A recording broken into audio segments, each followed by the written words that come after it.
الحمد لله رب العالمين والصلاة والسلام على رسوله الكريم أما بعد. قال الله تبارك وتعالى: وهو الذي خلق من الماء بشرا فجعله نسبا وصهرا. وقال النبي صلى الله عليه وسلم: أعلنوا هذا النكاح وجعلوه في المساجد، أو كما قال عليه الصلاة والسلام. محترم حضرات، نکاح نسل انسانی کی بقا کا ذریعہ اور خواہش نفسانی کی تکمیل کا مہذب طریقہ ہے. مذہب اسلام میں اسے عبادت کا درجہ حاصل ہے. یہی وجہ ہے کہ اسے مسجد کے نورانی اور پاکیزہ ماحول میں منعقد کرنے کی تلقین کی گئی ہے. صحیح بخاری میں حضرت عائشہ رضی اللہ عنہا کی روایت سے آپ صلی اللہ علیہ وسلم کا فرمان ہے: اعلنوا هذا النکاح وجعلوه في المساجد، یعنی یہ نکاح اعلانیہ طور پر کرو اور مسجدوں میں اس کا اہتمام کرو.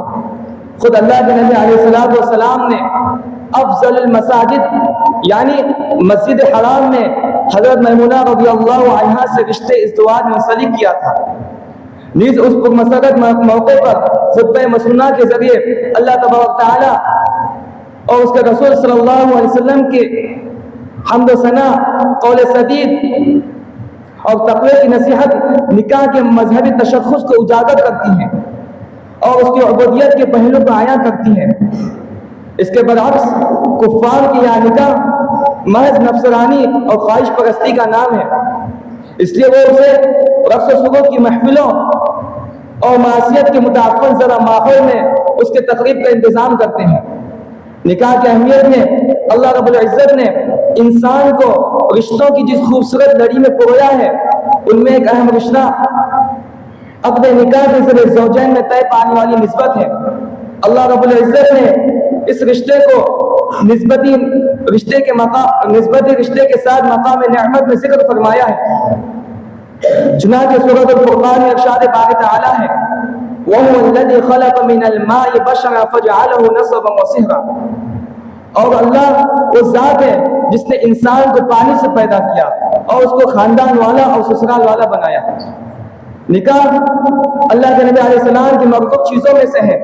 ایک طویل حدیث میں ارشاد نبوی ہے: حبب الیک من دنیاکم ثلاث: الطیب والنساء وجعلت قرۃ عین فی الصلاۃ. تمہاری دنیا کی چیزوں میں سے تین چیزیں مجھے محبوب ہیں: خوشبو، عورتیں اور میری آنکھوں کی ٹھنڈک نماز میں ہے. نبی اکرم صلی اللہ علیہ وسلم نے 11 عورتوں سے شادی فرمائی، جس سے نکاح کی اہمیت کو واضح کرنے کے ساتھ ساتھ امت کو ازدواجی زندگی کے ذریع اصول بھی فراہم کیے. صرف اپنی ذات کی حد تک نہیں بلکہ اسے اپنے سے پیشتر تمام انبیاء علیہ السلام کی مشترکہ سنت قرار دیا.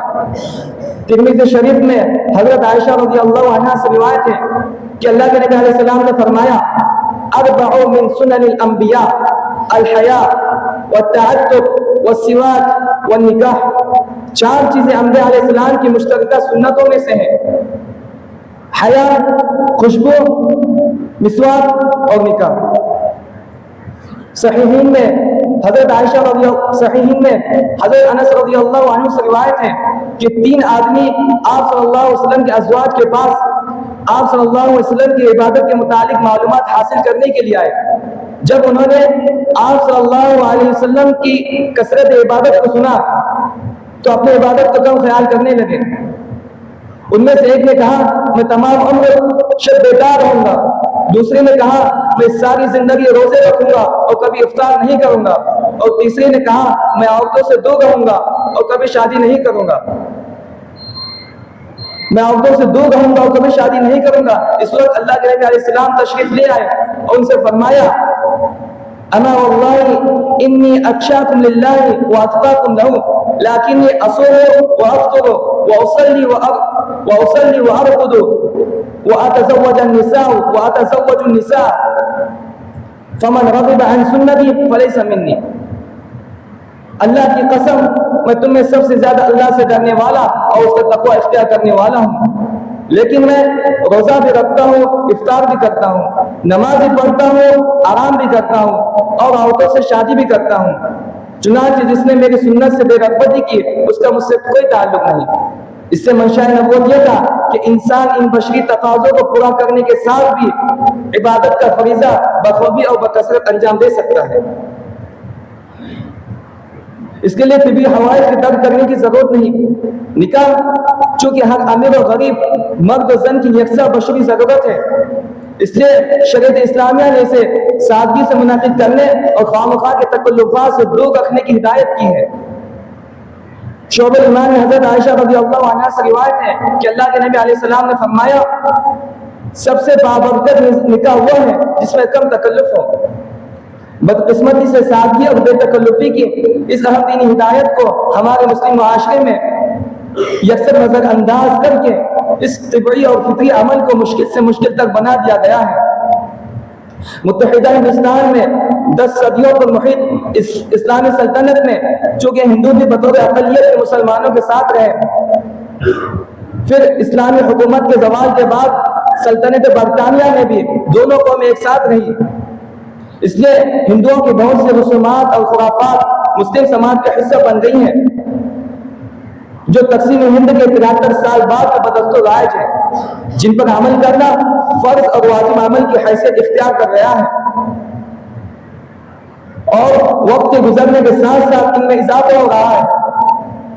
ان رسومات کا نقصان یہ ہے کہ مطلوبہ رقم نہ ہونے کی وجہ سے قوم کی لاکھوں بچیاں نکاح کی عمر سے متجاوز ہو جاتی ہیں اور شوہر کی صورت میں محفوظ صاحبان سے محروم رہ جاتی ہیں، اور ان کے والدین کی راتیں زندگی میں بیٹیوں کو اپنے ہاتھوں سے رخصت کرنے کے خواب سراب بنتے دیکھ کر دکھ اور کرب میں گزرتی ہیں۔ اس لیے معاشرے کے بااثر اور سرکردہ افراد کو کوشش کرنی چاہیے کہ ان رسومات کے اسناد اور نکاح کو آسان سے آسان بنانے کی کوشش کرنی چاہیے۔